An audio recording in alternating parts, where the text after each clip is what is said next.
Isha ki tazria ve yalda zachar.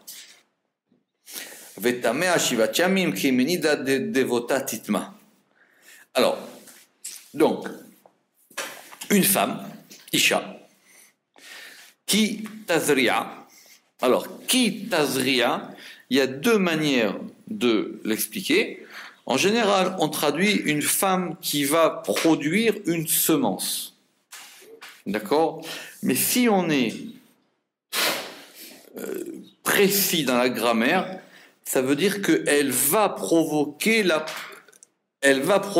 provocation d'une semence. C'est un hitpael. D'accord? Donc, c'est pas elle directement. D'accord, voilà. Simplement, si on dit d'après la grammaire simple, Isha ki tazria, une femme, elle va ensemencer, Veyalda zachar, et elle va enfanter, zachar, un mâle ou un masculin. Vetam'a shivat yamim, et elle sera impure pendant 7 jours. Ki yime nidat devota titma, comme les jours de la nida, c'est-à-dire du fait quand elle est isolée qu'elle a ses règles.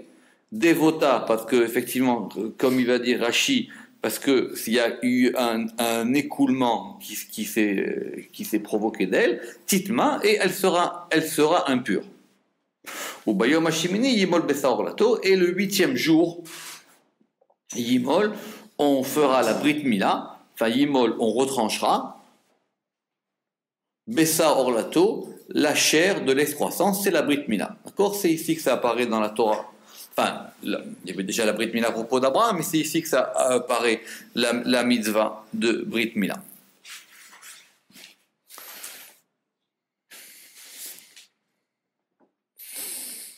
Très bien. Le Zohar, il va comment? Donc, il faut qu'on comprenne ça. Donc, déjà, techniquement, ça veut dire qu'une femme qui accouche, enfin, ce verset dit plusieurs choses. La fin du verset qui est claire, c'est qu'une femme qui accouche d'un garçon, elle sera impure pendant 7 jours, et la suite, si elle accouche d'une fille, elle sera impure pendant 2 semaines, pendant 14 jours. Très bien, ça c'est le pshat de la fin du verset.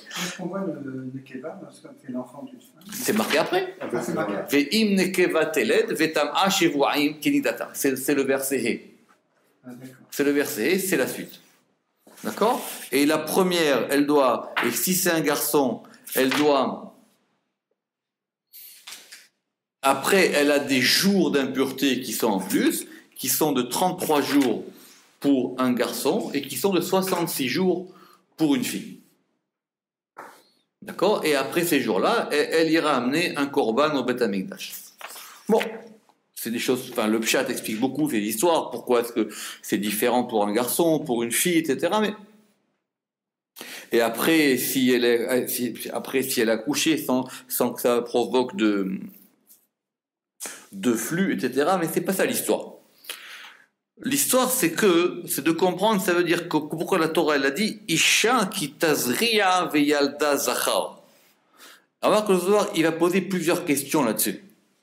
Mais lisons littéralement, une femme qui tazria, d'accord, tazria, c'est le fait de produire du zera, d'accord, le zera, c'est la semence, d'accord, le zera, comme les zraïm, sont par exemple les semences agricoles, d'accord. Donc Isha qui tazria, une femme qui va ensemencer, veyalda zachar, et elle va enfanter un garçon. C'est quoi le rapport? Donc on nous dit simplement, si une femme elle accouche d'un garçon, alors effectivement elle sera impure 7 jours. Pourquoi est-ce que cette construction un peu bizarre de phrase? Isha ki tazria veyalda zachar. Alors on va faire un zohar compliqué, mais on va prendre le temps. Donc effectivement, Isha ki tazria, il dit le zohar, Isha, une femme qui ensemencera et enfantera un mâle. Taninan, on a enseigné, Isha Mezra'at techila yoledet zachar. Donc ça c'est un midrash très connu qui dit que la Torah elle a voulu nous dire que si c'est la femme qui est mazria, alors si c'est la femme qui produit la semence, alors ça sera alors l'enfant, ça sera un garçon. Et si c'est l'homme qui produit, ça sera une fille. Très bien, alors il faut bien la semence des deux.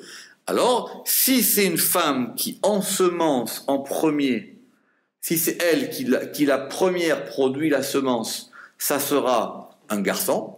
Et si c'est l'homme qui produit la semence en premier, ça sera une fille. C'est ce qu'on apprend du passage. C'est un midrash connu. Je reprends. La Torah elle a dit Isha kitazriya veyalda zachar. C'est un midrash super connu. Donc, une femme qui tazriya veyalda zachar. Une femme qui tazriya veyalda zachar. D'accord? Le midrash, il apprend de là. C'est même pas le Zohar, hein, c'est le midrash le plus simple possible. C'est même repris dans la Gemara.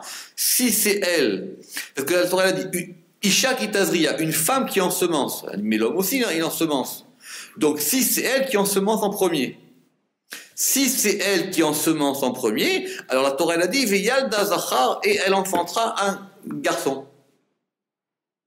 Et à l'inverse, si c'est l'homme qui est Mazria le premier, alors ça sera une fille. Comment on peut savoir? C'est une bonne question. C'est une très bonne question. Est-ce une forme pronominale, ce Tazria? Non, Tazria, il y a deux manières de dire. Soit on dit c'est elle qui ensemence, ou soit on dit c'est elle qui provoque l'ensemencement. Soit c'est un hitpael, soit c'est un piel. Mais en général, on le traduit par un piel, mais certains grammairiens pointilleux disent qu'on pourrait le traduire par un hitpael. Mais peu importe, c'est elle qui fait l'action le premier. Le hitpael, c'est pronominal. C'est-à-dire, elle s'ensemence. Oui, mais alors, attends, elle s'ensemence, elle provoque l'ensemencement. Oui, c'est la voilà, c'est... D'accord, mais donc c'est elle qui agit en premier. Mais dans la racine de Zera, c'est la graine en fait. Zera, c'est un terme hébraïque qui veut dire, alors littéralement la semence, mais qui peut vouloir dire la descendance, qui peut vouloir dire aussi la graine. Donc dans le terme agricole, les zraïm, ce sont les différents types d'ensemencement. Dans le terme médical, le Zera, c'est la semence. Et dans le terme, par exemple dans les prophètes, quand on parle de Zera Israël, on dira la descendance d'Israël, ça veut dire la lignée d'Israël. D'accord? Zera. Là, c'est si elle produit l'ovule. Non, mais là, ça serait simple. Ça serait simple. Ouais. Ça serait simple, mais alors, très bien. Alors, très bien. Donc si, d'accord, très bien, mais ça serait simple. Mais admettons. Alors, mais en tout cas, ici, alors que la fin du verset nous dit que si c'est un garçon, donc elle sera impure 7 jours, et effectivement, il y aura la Brit Mila le 8e jour, et que si, à l'inverse, c'est l'homme qui est Mazria le premier, alors ça sera une fille. Mazria, c'est bien la production de l'ovule du spermatozoïde, sinon c'est au même moment qu'il y a la... C'est comme ça que la Gemara l'apprend, mais on va voir que le Zohar, il est plus pointu. Donc si c'était comme ça, il faudrait qu'on puisse... Ça serait simple. Je peux poser une question. Oui, bien sûr. Moi, on m'a appris que c'est dans le spermatozoïde qu'il y avait soit le mâle, soit la Radak, femelle. c'est une bonne question. Or là, j'aimerais comprendre ce que veut dire qu'une femme, si celle qui ensemence en premier, c'est un mâle, c'est pas possible génétiquement. Donc ça veut dire qu'il y a une autre explication à ça. Oublie la génétique, mais ici, la Torah, elle t'a dit qu'il y a deux, mais encore une fois, la difficulté du pasouk, c'est qu'elle ne parle que de la femme. Elle dit Isha qui tazria, une femme qui ensemence, veyalda zachar, et elle enfantera un mâle. Donc on a l'impression qu'il n'y a pas de principe masculin. Non. Que le principe masculin, il vient après. Ça va être toutes les difficultés du Zohar. Très bien.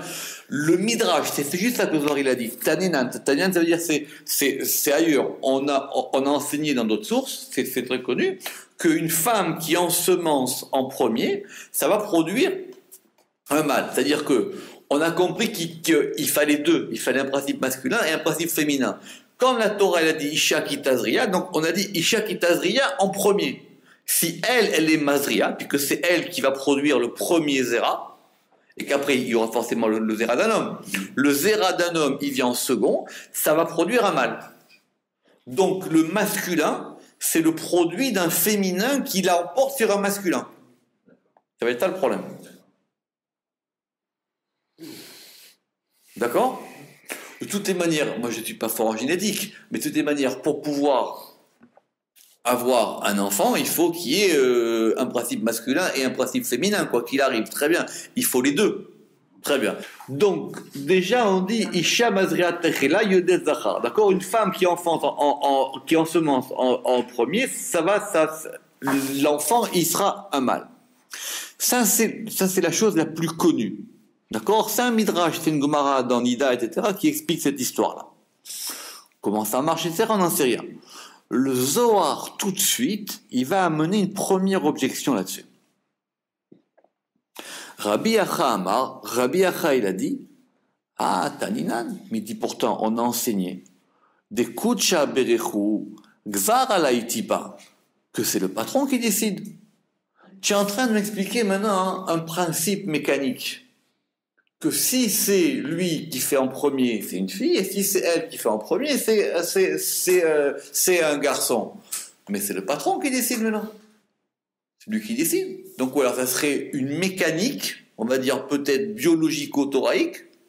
On aurait une mécanique de biologie de la Torah, et qui fait qu'indépendamment de ça. Elle dit, mais pourtant, en plus, il ramène qu'il y a un autre texte qui dit qu'on enseignait que c'est Dieu qui est Gazar Alaitipa. C'est lui qui décide. Et il dit I-iudecha et inikuva. Alors, I-iudecha et inukva, c'est lui sur cette goutte de zéra, masculine ou féminine, j'en sais rien. Et lui, il décide si ça va être un garçon ou une fille. Fait et toi tu viens et tu me dis que si c'est maintenant la femme qui ensemence en premier, c'est un garçon. Il dit je comprends pas de quoi tu me parles. Très bonne question du soir. C'est-à-dire quoi? Il y a des éléments qui échappent à l'ordre divin. C'est Dieu qui décide. Tu peux faire ce que tu veux. Si Dieu il décide si Dieu dit tu peux faire tout ce que tu veux, si Dieu il décide. Que ce soit un masculin ou un féminin. Qu'est-ce que la Torah elle veut nous dire encore? Isha kitazriya ve'yelda zachar. Très bien. Alors, on va voir plusieurs types de réponses, parce que c'est ça la question. Et donc, tout le soir d'aujourd'hui, ça va être de répondre à cette question. Mais on va passer par plusieurs stades. Comment? La goutte, est-ce que c'est ovule et spermatozoïde ou c'est déjà la goutte fécondée? Très bien, il dit que c'est le patron qui décide. Oui, ça d'accord. C'est le patron qui décide. C'est lui qui décide si ça va faire un garçon ou une fille. D'accord? Comme on a dit, il y a trois associés, là, comme dit la Gemara. Il y a, dans tout ce que l'homme fait, il y a toujours Dieu. Pour faire un enfant, il faut trois. Il faut un père, une mère et le patron. D'accord? Et c'est le patron qui décide. D'accord?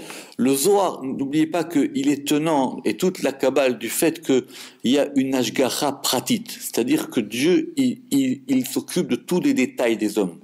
Il n'y a pas grand-chose qui échappe, qui serait dans un ordre naturel. Ça n'existe pas vraiment un ordre naturel. On a des principes, c'est vrai que si pour reprendre des exemples connus, si je mets de l'eau à bouillir à 99 degrés, à 100 degrés, elle va bouillir. C'est parce que le patron, il a décidé. Mais comme il a dit Rabbi Hanina ben Dosa à sa femme, vous savez qu'il n'avait pas de quoi manger. Sa femme, elle voulait allumer elle n'avait pas d'huile pour allumer les bougies. Alors il lui a dit, mais du vinaigre. Il dit, comment du vinaigre? Il dit, oui, celui qui a dit que l'huile elle brûle, il peut très bien dire que le vinaigre il brûle. Et sa femme, elle a mis du vinaigre et ça allumait les bougies. Bon, c'est tout un problème sur c'est quoi un miracle. C'est quoi? C'était un vinaigre très alcoolisé. Oui, on dit que c'était la force. On dit que c'était la force de Rabbi Hanina ben Dosa. On dit que c'était la force des tzadikim. C'est qu'effectivement, ils peuvent comprendre. Ça n'existe pas la nature. Les lois naturelles. Oui. La nature obéit à ce que le tzaddik va. c'est vrai qu'il y a des principes qui font que, mais il y a quand même quelqu'un qui décide à travers ces principes-là. Bon, c'est une question générale. Si Dieu veut, un jour, on fera un cours sur c'est quoi un miracle. Parce que les gens, ils croient qu'un miracle, c'est un ordre naturel qui se casse. Or, c'est faux. Un miracle, c'est un ordre naturel qui dévoile ce qu'il a en dessous. Un miracle, c'est quelque chose qui te fait montrer que tout est miracle. C'est simplement que maintenant tu le vois. Toi, tu as l'habitude que quand une chose marche, alors elle te semble naturelle. Et le miracle, il te montre que tout est miraculeux. Ça, c'est de l'histoire de Shvi chez le Pessah, du 8e jour de Pessah de la Kriyat Sof. D'accord? Bon, ça, ce sont des classiques. Alors, en tout cas, Amar Rabbi Yossi. Donc maintenant, on va voir une première réponse. Amar Rabbi Yossi, Vada ekucha berechu afrin ben tipa de l'chora ou ben tipa de nouva. Il dit oui, effectivement, c'est Kucha berechu, c'est le patron qui lui distingue entre une goutte masculine et une goutte féminine. Ou begin de afrinle, et puisque lui, il peut distinguer, Gazar ale, il est vedechar ou nugva, c'est lui qui va décider si elle sera masculine ou féminine. L'une des explications sur ce passage, c'est de dire comme ça. Très bien, tu m'as dit, si une femme elle est mazria en premier, ça fait un garçon, et vice-versa pour un homme. Mais maintenant, quand cette fécondation elle est faite, qui c'est qui va pouvoir dire qu'est-ce qu'il y a eu en premier? Comment tu peux savoir qu'est-ce qu'il y avait en premier? Comment tu peux distinguer maintenant dans ce qui se passe, dans cet élément-là qui va s'appeler masculin plus féminin, qui va donner un masculin ou qui va donner un féminin? N'oublie pas que c'est ça le problème de fond. C'est comment ça marche le masculin et le féminin. Donc il y a un masculin et un féminin. Et maintenant, qui est-ce qui peut distinguer lequel était là en premier? Il dit ça, il n'y a que le patron qui peut savoir ça. Il n'y a que lui qui est capable de distinguer. Cette distinction-là, elle est divine. De savoir qu'est-ce qui est de premier entre le masculin et le féminin, ça échappe à tout. Comme on a dit par exemple pour la sortie d'Égypte, pour la 10e plaie, qu'il n'y avait que Dieu qui pouvait savoir qui était premier-né. Que c'était lui, c'est la même expression, qui était Mafrin ben Tipa les Tipa. C'est lui qui a dit, lui c'est un aîné et lui c'est pas un aîné. Quel est vraiment l'aîné? D'accord? Donc, puisque c'est lui qui distingue entre les deux, donc c'est lui qui va pouvoir dire si ça sera effectivement un garçon ou une fille. Donc, on va dire, première explication, masculin et féminin, c'est toujours ensemble. C'est toujours mêlé, les deux. Il y a toujours du masculin dans le féminin et du féminin dans le masculin. Simplement, distinguer à l'origine comment ça s'est passé, ça, il n'y a que le patron qui sait.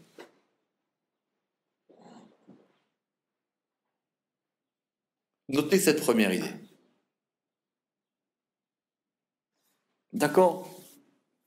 On va y doucement. Amar Rabbi Acha. Rabbi Acha, il a dit, lui il a une autre question sur le verset, que le verset il a dit, Veyal Dazachar, et elle va enfanter un garçon. Il dit, mais le verset il a fait un saut. Le verset il a dit, elle ensemence et elle accouche.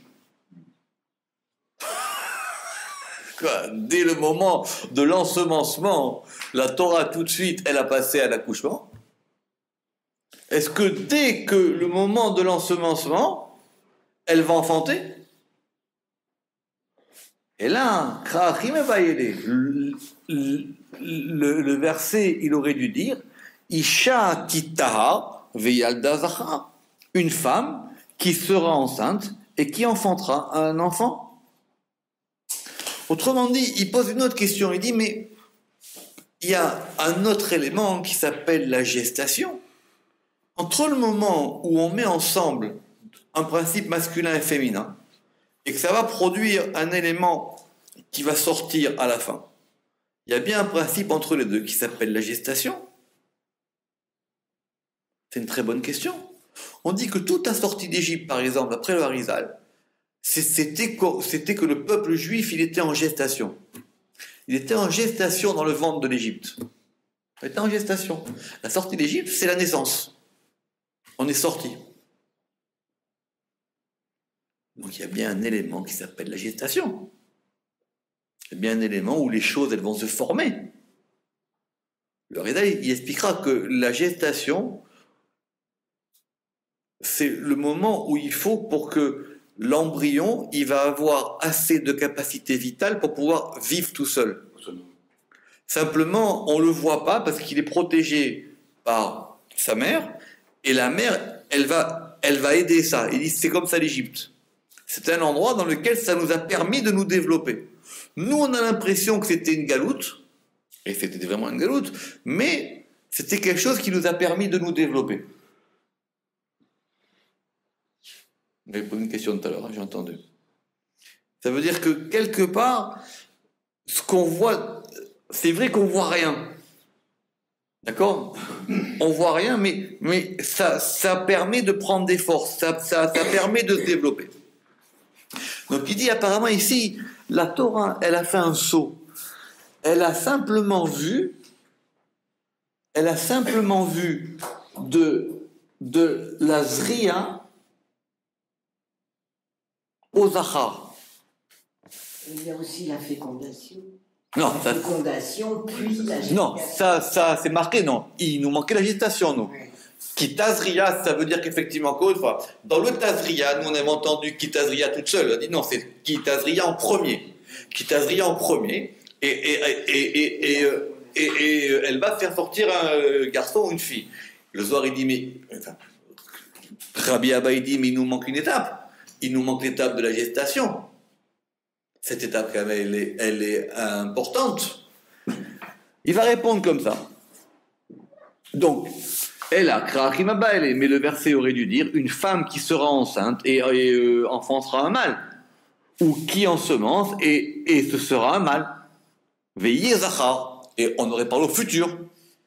Comme si ce laps de temps de la gestation, il n'existait pas.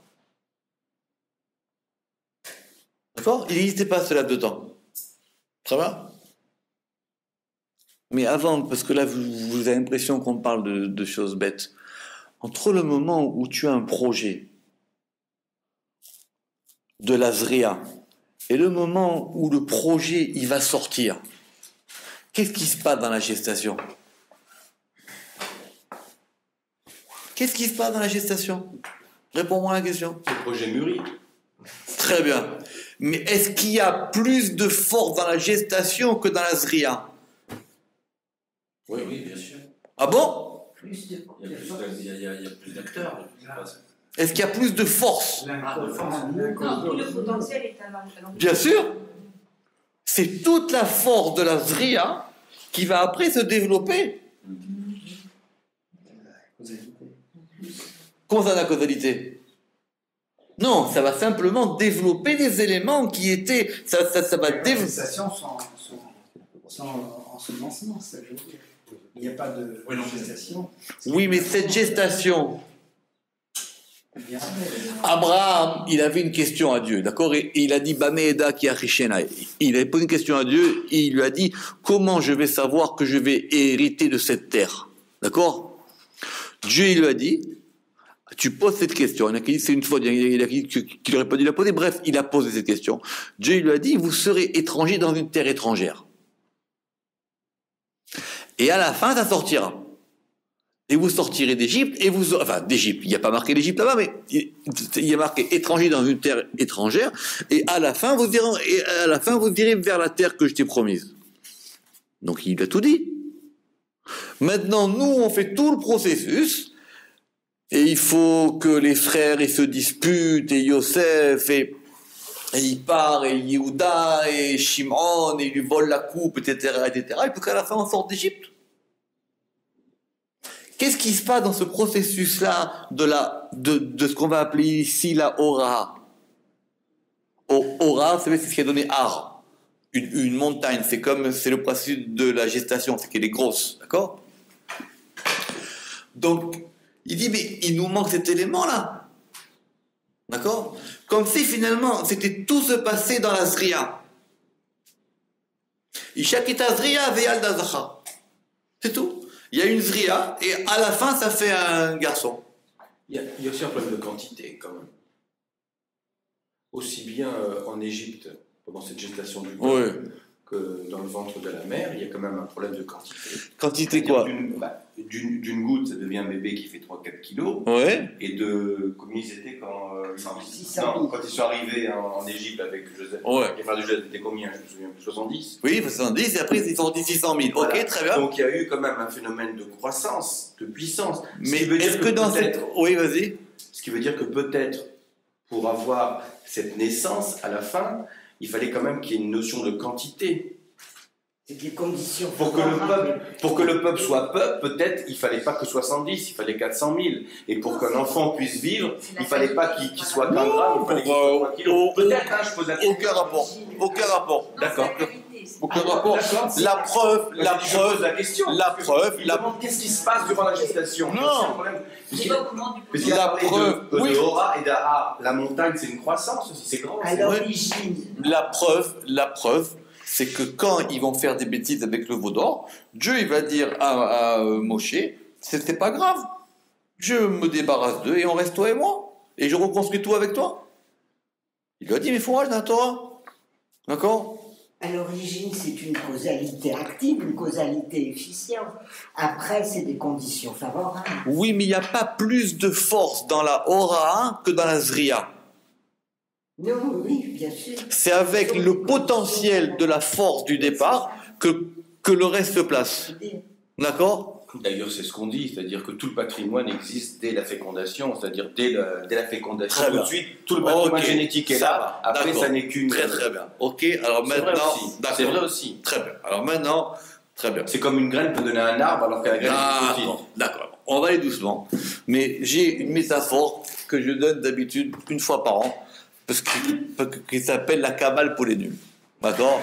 Puisque j'ai vu que le centre de la cabale, ils font une journée porte ouverte, il y a cabale et réussite et machin. Je vais te faire un truc, je vais te faire la cabale pour les nuls. D'accord? Vous allez voir droit, c'est une fois par an que je fais la cabale pour les nuls. D'accord? La cabale pour les nuls, c'est très simple. On va dire que tu te lèves ce matin, tu regardes ton plafond et tu te dis, il faudrait que je le repaye. D'accord? Très bien. On va dire, cette idée qui te vient là maintenant, il y a une idée qui t'est venue de peindre ton plafond, elle s'appelle Chorma. D'accord? C'est quelque chose qui t'est venu. Le Keter, c'est que tu ne sais pas pourquoi ça t'est venu. C'est un degré avant. C'est le Keter. Tu ne peux pas savoir. Pourquoi ça t'est venu maintenant, pas ce matin, pourquoi hier, etc. Pourquoi même tu sais quoi, tu te dis pourquoi je vais repeindre ce plafond en bleu. Pourquoi tu as dit bleu et pas rouge, etc. Ne cherche pas à savoir. D'accord? Ça, c'est Chochma. Tu es encore dans ton lit. Tu dis, bon, d'accord, j'aimerais bien repeindre mon plafond, mais comment je vais faire? D'accord? Ça s'appelle Bina maintenant. C'est-à-dire, tu vas commencer à réfléchir à comment tu vas faire. Tu n'as rien fait, tu es encore dans ton lit. Tu réfléchis. Alors peut-être il faudrait que je déplace l'armoire et que je fais ci, il faudrait que j'aille à la banque pour qu'il me donne, que je puisse acheter, il faut que j'aille à Leroy Merlin, il faut que je prenne la voiture du cousin, il faut que j'aille chercher une échelle, etc. D'accord? Ça s'appelle Bina. Bina, c'est quoi? C'est-à-dire que tu as déployé ce qu'il y avait dans ton idée, ou tu l'as développé ton idée. Au départ, tu avais juste une petite idée. D'accord? C'est Chochma. Chochma, j'avais une idée. Maintenant, cette idée, tu l'as reçue. Je crois que c'est toi, mais cette idée, tu l'as reçue. S'il te plaît, Bina, maintenant, tu vas commencer à réfléchir à cette idée. Très bien. Là, maintenant, avec Chochma, Bina, tu vas te lever. Tu vas te lever, tu prends ton café. Et tu dis, maintenant, on va le faire. Très bien. La question, c'est de savoir, est-ce que dans l'intensité de cette idée que tu as eue, tu vas avoir assez de force pour pouvoir le faire ou pas? Ça se trouve, tu bois ton café, tu dis oui, c'est une bonne idée, mais on en reparlera plus tard. Et dans 10 ans, ton plafond, tu l'as pas repeint. Très bien. Ou alors même, tu sais quoi, tu dis je vais y aller. Tu prends la voiture, il y a des bouchons, tu dis allez, je rentre chez moi. Ou même tu vas acheter la peinture. Tu vas acheter la peinture et tout, et puis finalement tu as la flemme, et la peinture elle reste à la cave pendant 2 ans. Tout le monde connaît ça, non? Très bien. Ou même tu commences à déplacer les meubles, et tu fais la peinture, etc., et tu changes. Tout va dépendre de la force qu'il y a eu dans cette rochma-là. Tout va dépendre de la force que tu as eue dans cette impulsion au départ. Très bien. Dans cette impulsion au départ, elle t'est venue. C'est-à-dire qu'il y a eu déjà une zriya. D'accord? Très bien. On va dire maintenant que tous les moyens que tu vas mettre en place pour pouvoir développer ton idée, ça va s'appeler les 6 sphirotes inférieures. D'accord? Chesed, Gvura, Tiferet, Netzar, Od et Yesod. Très bien. On pourra détailler comment ça fonctionne. Mais il va falloir que tu le fasses, que tu te dises alors Chesed, c'est je vais le faire. Gvura, c'est qu'il va falloir que tu annules d'autres rendez-vous pour le faire. Il va falloir. C'est tous les moyens que tu vas mettre en place. D'accord? On va dire c'est les 6 jours de ta semaine. Très bien. Et Yesod, c'est le moment où tous ces éléments ils sont mis en place. Yesod. Oui, si vous voulez voir les sphirotes, d'accord? C'est la sphère en bas. Maintenant, le jour où tu vas terminer ton plafond, ça s'appelle Malchut, c'est Shabbat. C'est le Shabbat de ton plafond. Tu avais une idée, tu l'as développée, tu l'as mise en œuvre dans ce qu'on appelle les Yemei HaMaaseh, dans les 6 jours de la création, ou dans les 6000 ans d'histoire, que c'est comme ça que le Ramchal dit, c'est pareil, c'est les 6000 ans d'histoire. Et à la fin, cette idée, elle se met en place, et ça s'appelle ton Shabbat. Très bien? Ça va ou pas? Et tu arrives, effectivement, au bout d'un certain temps de ton plafond, voilà, mon plafond, il est repeint. Ça s'appelle que tu t'es reposé. Vayacholu. Mais c'est le Shabbat de ton plafond. Le patron, il a fait pareil pour l'univers. D'accord? Maintenant, imagine le cas que je t'ai dit avant, à savoir que tu vas chez le roi Merlin, tu achètes tes pots de peinture, tu les mets dans la cave. D'accord? Et tu t'arrêtes là. Le Shabbat de ton idée, il t'a abouti à avoir des pots de peinture dans ta cave. Ça veut dire que dans le départ, dans le degré de Chokhmah que tu avais dans ce projet que tu voulais faire, c'était pas assez fort pour aller jusqu'au bout. Attention, tu t'es levé, t'es sorti, t'es allé au roi Merlin, t'as chargé la voiture, t'as tapé les bouchons sur le périph', tout ce que tu veux, etc. Mais à la fin, le Shabbat de ton idée, c'est que ça a abouti à quoi? Ça a abouti à des pots de peinture dans la cave. Que tu n'avais pas avant quand même, c'est beaucoup mieux. Si maintenant tu veux, à un moment, reprendre cette idée, il va falloir que tu mettes une deuxième impulsion. Donc tu vas enclencher une deuxième semaine. Tu vas enclencher maintenant une deuxième impulsion. Et en fonction et cette deuxième impulsion, ça se trouve, elle va faire quoi? Que tu vas prendre les pots, tu vas les monter chez toi, et ils vont rester là-bas encore 6 mois. D'accord? Mais tout va dépendre de l'impulsion que tu avais dès le départ. C'est bon ou pas? Tu comprends ou pas? Oh, je suis trop nul. Non mais vous comprenez ou pas? C'était justement, il y a un problème. Oui, justement, mais je suis encore plus nul que ça. Non, pas du tout. Ça veut dire simplement qu'il y a des idées qui se concrétisent et d'autres qui se concrétisent. Oui, d'accord. Oui, mais tout va dépendre. Pour les nuls, Quoi? Ça veut dire que tout va dépendre de ton impulsion. De l'idée, voilà. Ce que tu vas développer pendant ta semaine, ce que tu vas développer dans la gestation ici, dont on parle de ça, c'est simplement le potentiel qu'il y avait dans cette idée de départ, dans le point qu'il y avait. D'accord? Abraham, il s'est levé un matin, il a dit, je veux chercher Dieu. D'accord? Cette impulsion, 80 ans après, elle lui a amené à ce que Dieu lui parle. Il y a plein de gens qui disent, je veux chercher Dieu, et 2 semaines après, ils sont au cinéma. Ça dépend de l'impulsion que tu mets dans cette histoire-là. D'accord? Ici, on est en train de te dire, on va voir tout de suite, on est en train de te dire que, il pose la question, il dit, mais pourquoi est-ce que la Torah, elle a dit, Isha ki tazriya veyalda zachar?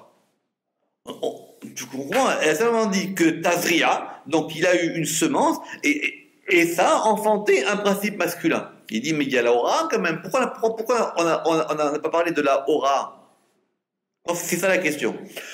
L'une des réponses, c'est que la aura, d'ailleurs on va voir comment il répond, c'est que la aura, c'est simplement les éléments qui sont dedans. Comprends ou pas? C'est pas plus que ça. Des fois, on se prend la tête parce qu'on dit on n'a pas les moyens, c'est faux. C'est qu'au départ, l'impulsion n'était pas assez forte. C'est que l'impulsion que tu avais au départ n'était pas assez forte. Si tu as une impulsion, je dis pas que tu vas évidemment, tu vas pas coucher en 30 secondes, bien qu'on dit que Adam Arishon, lui, il n'y a pas eu de gestation. C'est ce qu'il dit Midrash. Ils sont montés 2, ils sont sortis 7. Parce qu'au niveau d'Adam Arishon, il n'y avait pas cette histoire de Hora. C'était tout de suite la chose. D'ailleurs, dès qu'il a mangé de l'Etadat, tout de suite, il a payé. Il n'y a pas eu de gestation. Mais ce que nous, on appelle comme un élément dans le temps de gestation, ça peut être raccourci ou agrandi, c'est pas grave ça. Ce qui est important, c'est le rapport entre le début et entre la fin. D'accord? Très bien.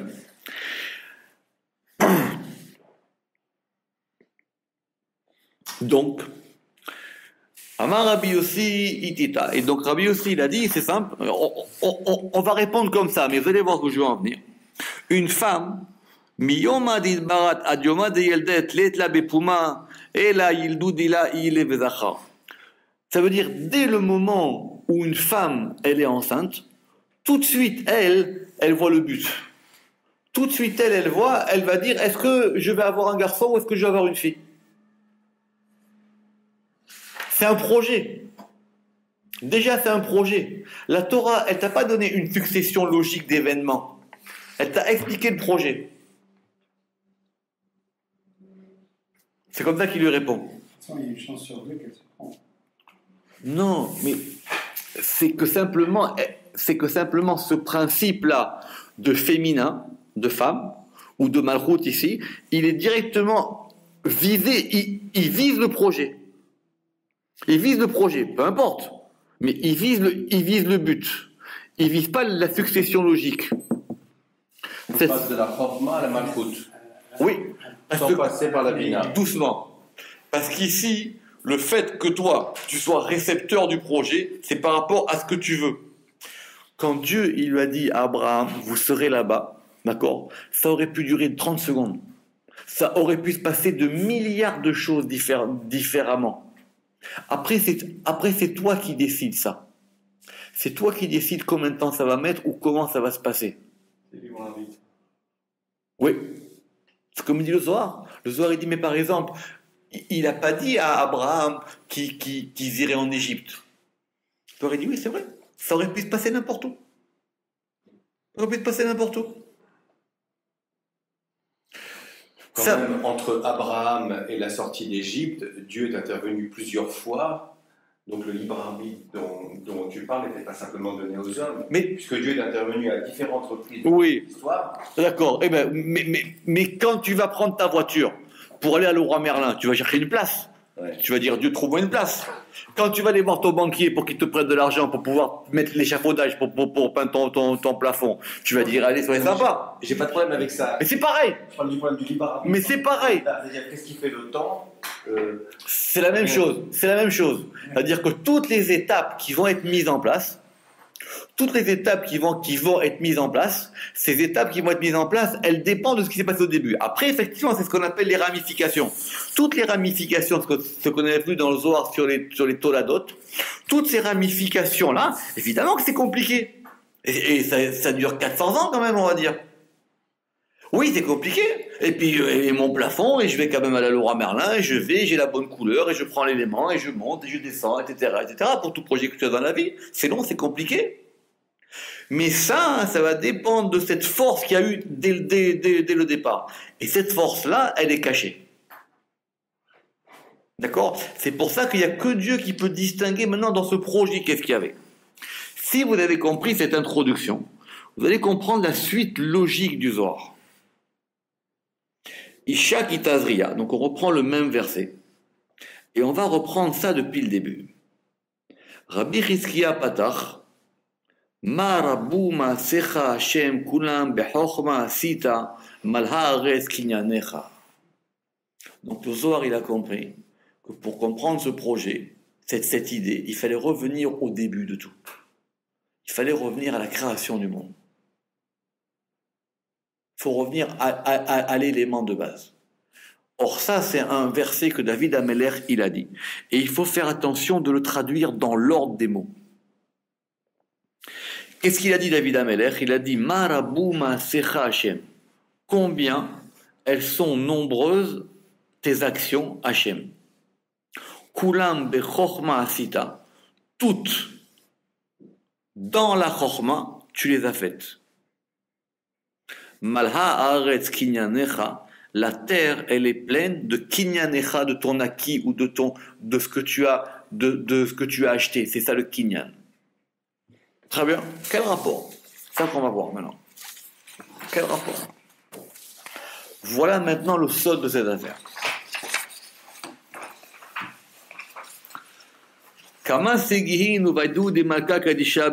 Combien elles sont grandes les actions du roi saint dans le monde.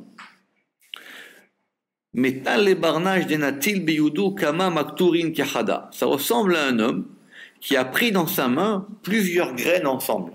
C'est plusieurs éléments qui sont ensemble. Et il va les semer ensemble. Et il va les semer ensemble, même on pourrait dire, il va les semer dans un même temps.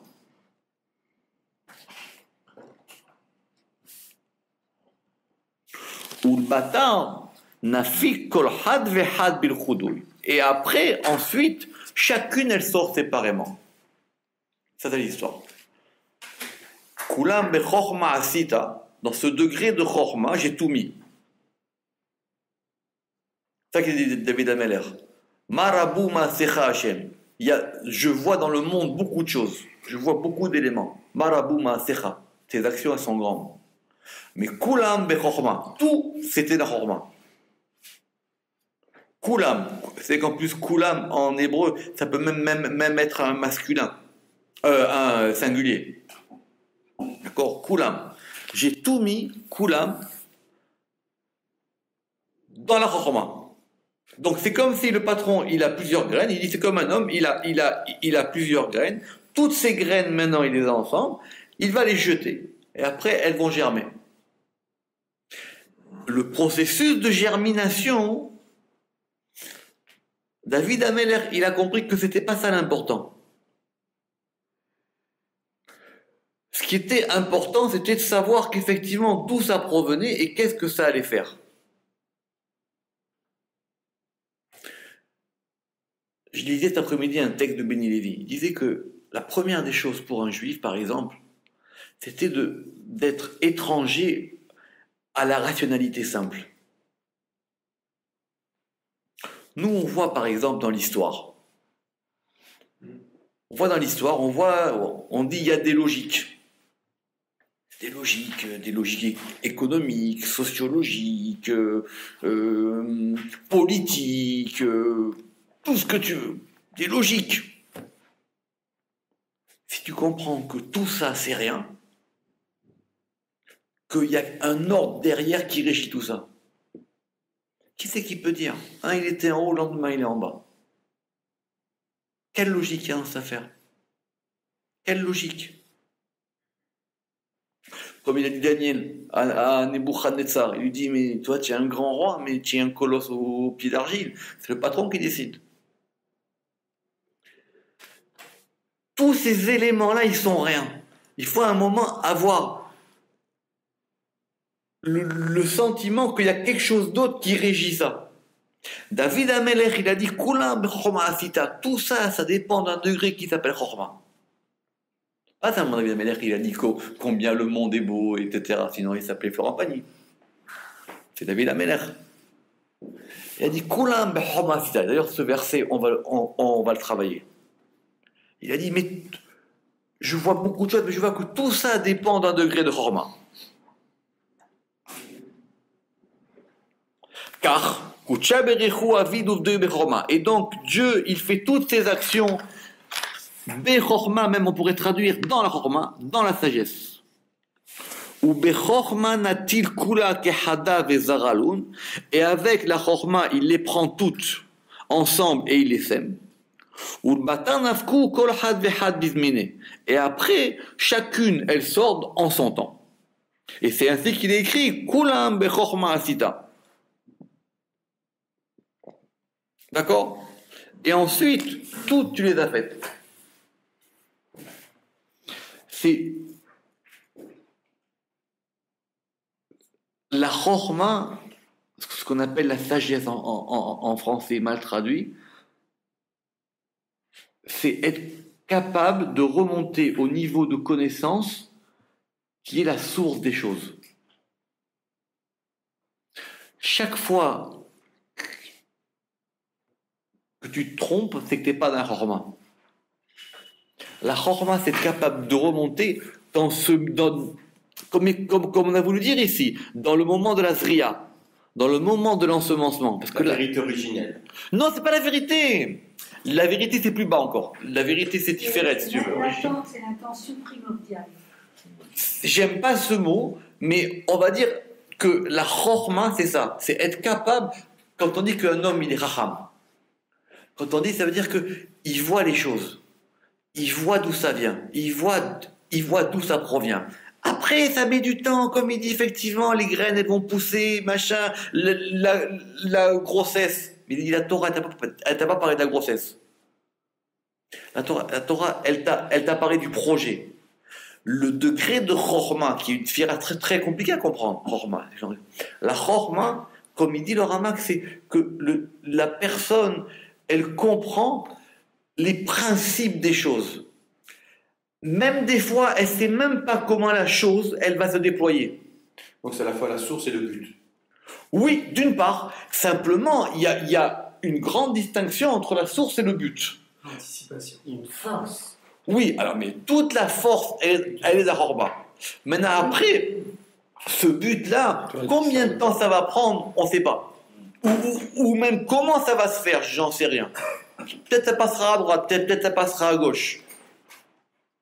C'est ce que disait Rabbi Yossé, que Akadosh Baruch Hu distingue et décrète. Oui, évidemment, parce que par rapport à ce degré-là, il fait des choses. Vous savez qu'il y a la Gemara, elle dit Chacham adif minavi. Elle dit le Chacham, il est supérieur au prophète. D'accord? Très bien. Il faut surtout bien comprendre ce que ça veut dire, il dit le Zohar. Il dit que le prophète, c'est quelqu'un qui voit les choses par intermittence. Un coup il voit, un coup il voit pas. Il a des fulgurances. Navi. Le Chacham, il voit tout le temps. Il ne pourra pas te dire comment ça va se passer à la fin. Il ne sait pas ça. Il sait ce qui se passe. Enfin, il voit le principe de la chose. C'est pour ça qu'on dit que Chacham enav berosho. Le Chacham, il a les yeux dans la tête. Oui. Non. Le discernement, c'est la bina. La bina, ça va être parce que la bina, ça va être le fait maintenant de cette chose-là que je reçois. Chorma, je vais maintenant la détailler.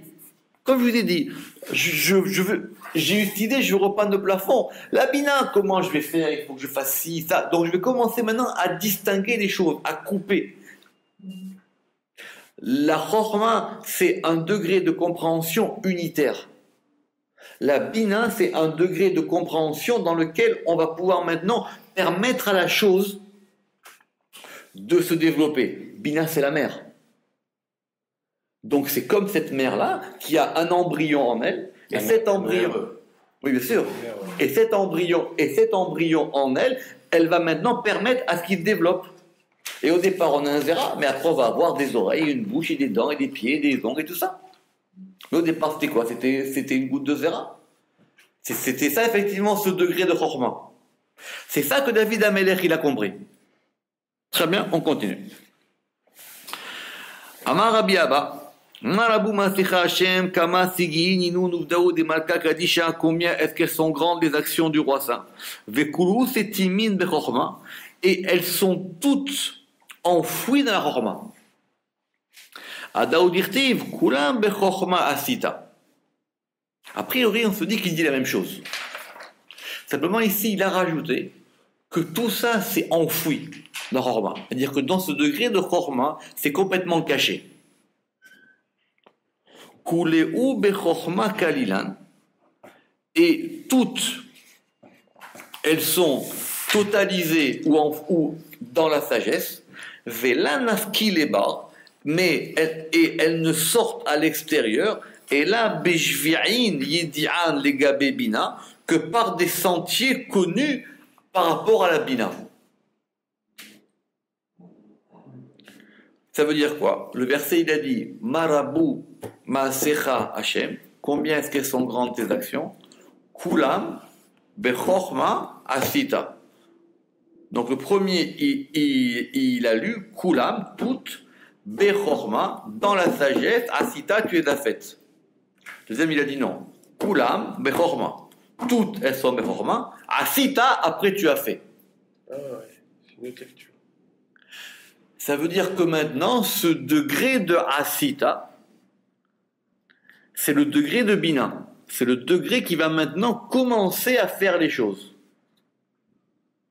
Simplement, ça dépend de Chorma.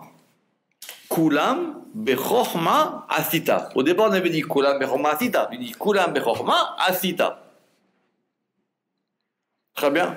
Le Harizal, il va longuement développer cette idée-là.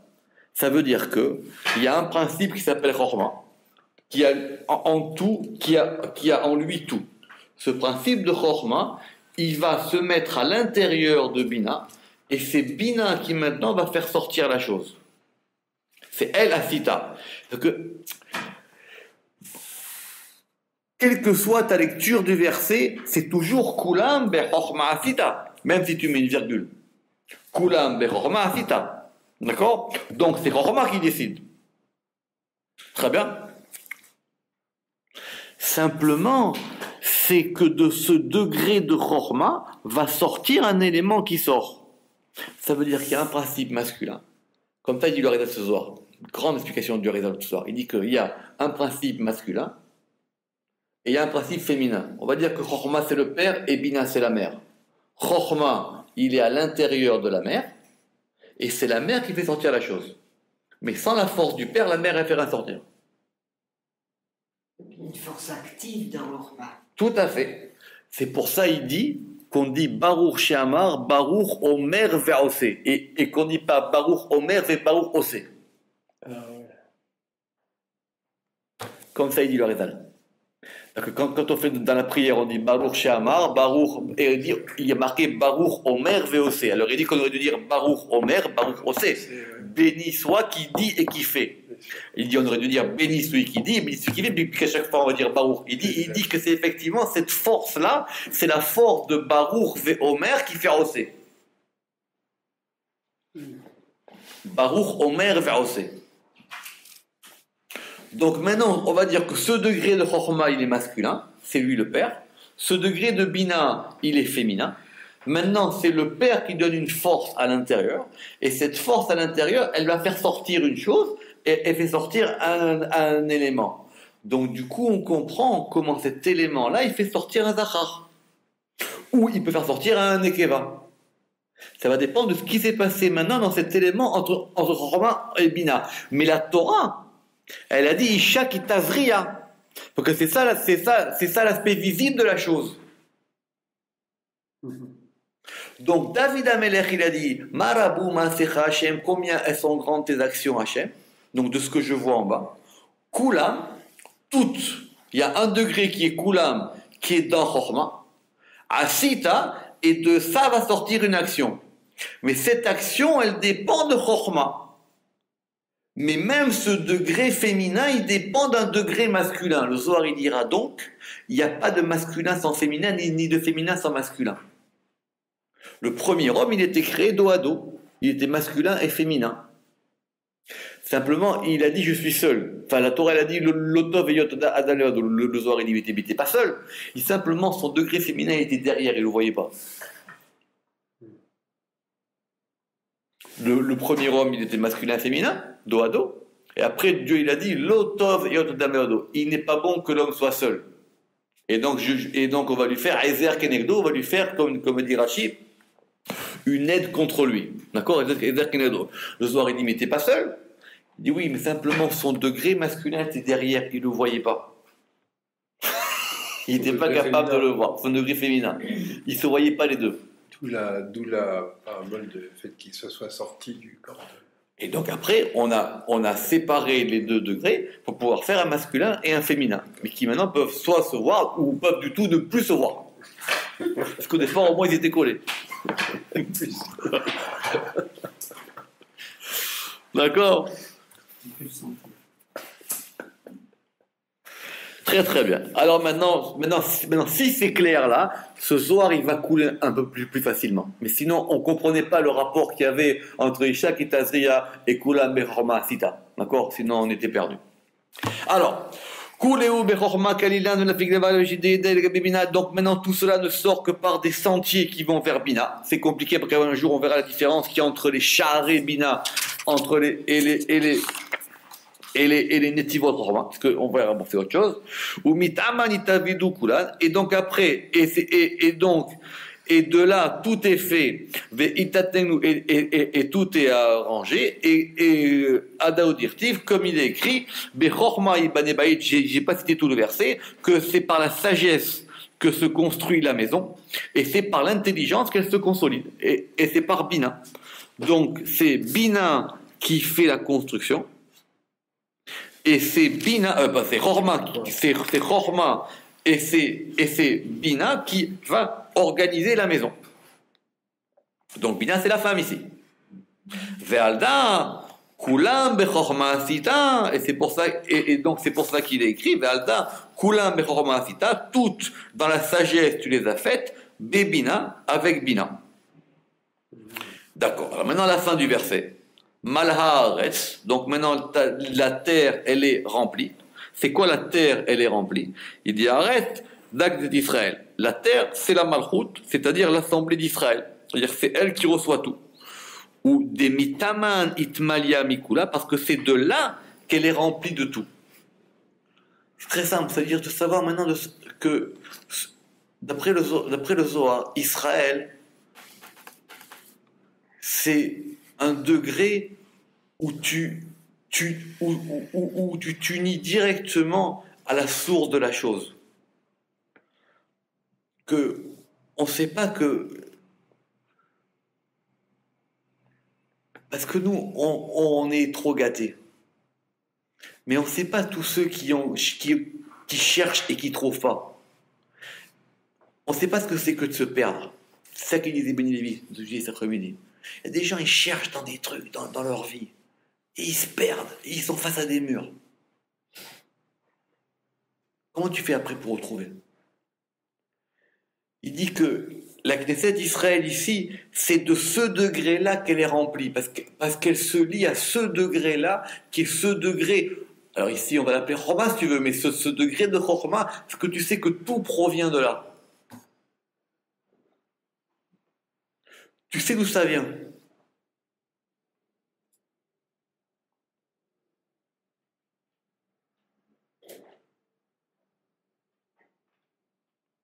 Kamaditma, comme il est dit, Kol hanechalim olchim el hayam. Alors ça c'est un verset de Shlomo HaMelech. Il a dit tous les fleuves vont à la mer, ve'ayam enen malé, et la mer elle n'est pas remplie.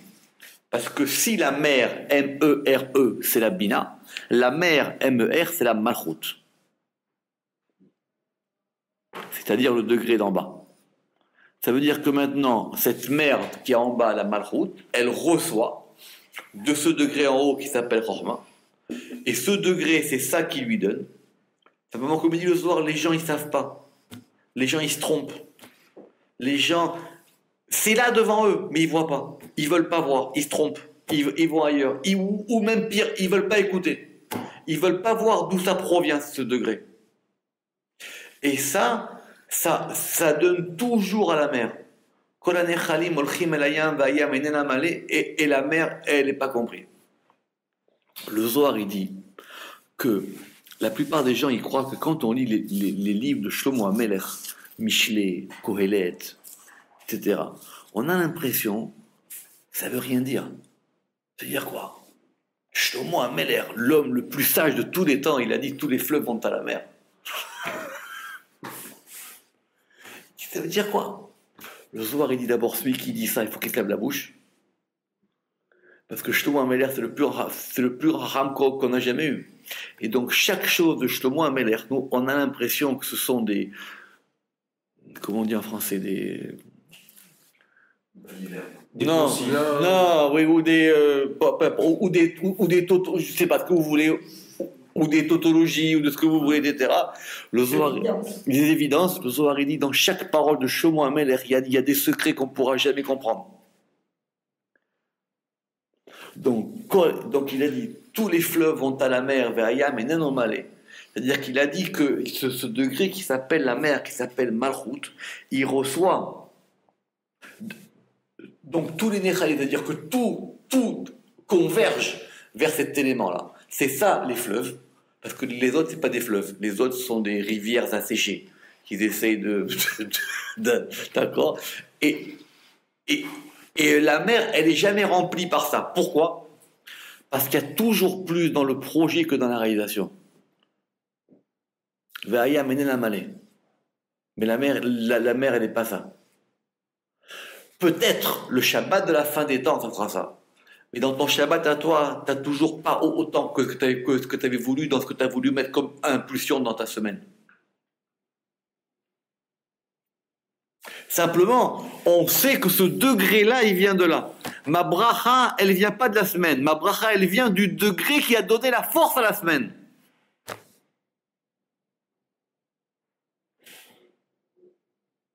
Ça. Ta bracha, tu crois qu'elle vient de tes séjours? Mais non! Ah, tu te dis, oui, mais c'est parce que j'étais chez le roi Merlin. Non! Le roi Merlin, tout ça, ça vient de l'impulsion que tu as eue quand tu as dit, je vais repeindre le plafond. La cabale pour les nuls. D'après ce banc. Ça vient que de ça. Le patron, il a eu une impulsion au moment de la création du monde. Tout le monde, il vit sur cette impulsion. Cette impulsion-là, c'est que l'Arizal, il va appeler le Timsum. Hein? C'est l'idée du yod ou pas? On va voir que c'est un yud dans un hé. C'est compliqué. C'est un yud dans un hé. Mais c'est simplement, il a donné une impulsion et tout se joue par rapport à ça. Très bien. Alors, Kinyanecha, donc on va voir la suite. Donc Kinyanecha, maintenant, ça veut dire quoi ton acquis? Dehi afikat lun lebata, parce que c'est ce degré de kinyan qui va les faire sortir. C'est-à-dire que maintenant, après, il faut que ça sorte. Très bien. Pour le moment, tu es à le roi Merlin. Qu'est-ce que tu as? Des pots dans la voiture. D'accord? Tu étais à la banque prendre un crédit. Qu'est-ce que tu as? Tu as juste un papier de crédit. Tu n'as rien encore. Il ne s'est rien passé encore. Maintenant, c'est juste toi, parce que si moi je te vois maintenant avec tes pots de peinture, etc., je ne sais pas ce que tu vas faire. Ça se trouve, tu es peintre. C'est qu'à la fin que je comprends que tu avais eu l'idée de faire ça. Très bien ou pas? Ce degré-là qui, à la fin, fait sortir la chose, ça s'appelle le hé, ça s'appelle la malchut. C'est ça qui est marqué ici. À Daoudirtiv, voilà, c'est pour ça qu'il est écrit Ele toldot hashamaim ve'aretz behi beraam. C'est très connu comme dracha. Donc voici les engendrements des cieux et de la terre, behi beraam, quand il les a créés. Le Zohar il dit behi beraam, behe beraam. Avec un et tu les as créés. Ça veut dire que c'est le et qui les fait sortir. Si tu veux, le degré du hé, c'est le degré qui va faire sortir cette chose-là. Mais il y a le hé dans le hé, là? Et non, parce que ce hé, il faut qu'il ait une force, ce hé. Il faut qu'il ait une force. Le et, c'est ce qui fait sortir la chose. Je suis chez moi, je veux repeindre, encore une fois, la Kabbale pour les nuls. D'accord? Puisque... Non, c'est bien, j'ai vu du truc du Kabbalah Center, ils ont dit on vous fait la Kabbale une journée. Kabbale tarot, Kabbale succès, Kabbale mariage, Kabbale et tout. Alors, donc je dis, faut aussi, je me lance pour ma Kabbale pour les nuls. D'accord? Très bien. Toi, de l'extérieur, tu me vois dans mon lit, tu es au courant de rien. D'accord? D'accord, je me lève, tu vois, je prends ma voiture, tu vois rien, qu'est-ce qui se passe non plus? Pour le moment, toi, tu n'as rien vu. Simplement qu'il y a un processus qui s'est enclenché. D'accord ou pas? De gestation. Tout à fait. Mais même, tu vas me voir prendre ma voiture pour aller à Leroy Merlin et faire ci, et faire ça, et faire ça. Tant que la chose, elle n'est pas sortie, toi, tu vois rien. D'accord ou pas? Très bien. Ce degré-là qui va faire sortir la chose et qui va la faire sortir telle qu'elle est, ça s'appelle le et. C'est la malchoute, c'est ton Shabbat. Rappelez-vous le cours qu'on a fait sur Amotzi. C'est ça le hé de Amotzi. Donc il a fait sortir le pain de la terre. Simplement toi, tu n'as rien vu. Donc le degré qui va faire sortir, ça c'est le hé. Simplement Chorma, c'est un yud. Donc c'est un yud qui était dans un hé. Ou plutôt c'est le hé qui fait sortir un yud. Mais au départ, c'est un yud. C'est un petit point. C'est un petit point de quelque chose que je veux faire. Femme ou pas? Pourquoi je dépasse la volonté Non. Mais non, mais de la volonté, encore une fois, ce qu'il a dit le Zohar. Isha kitazriya veyalda zachar. Au départ, j'ai quoi? J'ai une zriya. Il s'est rien passé, d'accord? D'ailleurs, si vous ne le savez pas, si vous ne faites pas un test de grossesse, des fois, on a vu, vous pouvez rester même des mois sans savoir qu'il se passe quelque chose. D'accord? Il y a eu un élément. Vous avez raison, cet élément-là, il s'appelle le ratson. Très bien, ça s'appelle la volonté. Mais l'élément qui va faire sortir la chose à la fin, c'est le hé. Il dépend de nous ou dépend de nous? Alors, est-ce que la chorma, c'est la part de Dieu? Quoi? La chorma, c'est la part de Dieu. Non, ça dépend comment ça dépend comment tu vois les choses. Ici, si on voit par rapport à Dieu, au départ, il y a un degré de chorma. Dans ce degré de chorma, David Ameler, il a compris que là-bas, il y avait tout. Koulam, chorma asita. Mais chorma asita. Maintenant, tu l'as fait sortir, cette chose-là. Asita. D'accord, tu fais sortir. Mais malha haaretz kinyanecha, la terre, elle est pleine. C'est-à-dire que tout ça, ça va remplir le degré de la terre, qui va s'appeler la malchoute, si tu veux. Et ça sort par ce degré-là qui s'appelle la malchoute. C'est vrai que, tu as raison, c'est une bonne question, mais au départ, si tu veux, le patron, il a un projet. Très bien, le patron, il a un projet. Maintenant, ce projet, il travaille, il est en gestation. D'accord? Ça travaille, c'est en gestation. Mais à un moment, il faut que l'enfant, il sorte. D'accord ou non? Ce degré qui fait sortir l'enfant s'appelle le hé. Évidemment que la force de ce hé, elle dépend de la force du yud. Mais ce degré qui va rendre la chose visible ou claire, ou quand je vais dire, voilà, mon plafond il est fait, je vais me fumer une cigarette devant mon plafond, je vais kiffer mon plafond. Ah, j'ai fait un beau plafond. Le hé, c'est la concrétisation. Oui. Le hé, c'est le fait que je vais pouvoir accueillir cette chose-là. Le hé, c'est la concrétisation. C'est un peu le Shabbat, si tu veux. C'est ton Shabbat. Ou la consécration. Le Shabbat, c'est l'arrêt, c'est pas la concrétisation. Non, c'est le Shabbat. Oui, mais ce que vous mangez Shabbat, c'est ce que vous avez amené à la maison avant Shabbat. D'accord? Donc vous avez préparé des choses. Et exercice, etc. Maintenant, Shabbat, ce que vous mangez, c'est le fruit du travail qui est venu pendant les 7 jours de la semaine. Donc c'est ça le hé. C'est que maintenant ça sort. Mais maintenant, ça devient concret. Mais maintenant, ce que vous avez travaillé pendant la semaine, cette force-là, elle provient encore d'une force avant qui s'appelle la chorma. D'accord? Begin car malaaretz kinyanecha. Et c'est pour ça qu'il y a marqué que malaaretz kinyanecha. On va arrêter là parce que la suite est compliquée, parce que la suite, elle va effectivement rentrer dans d'autres détails. Comment ça fonctionne. Amen et Amen.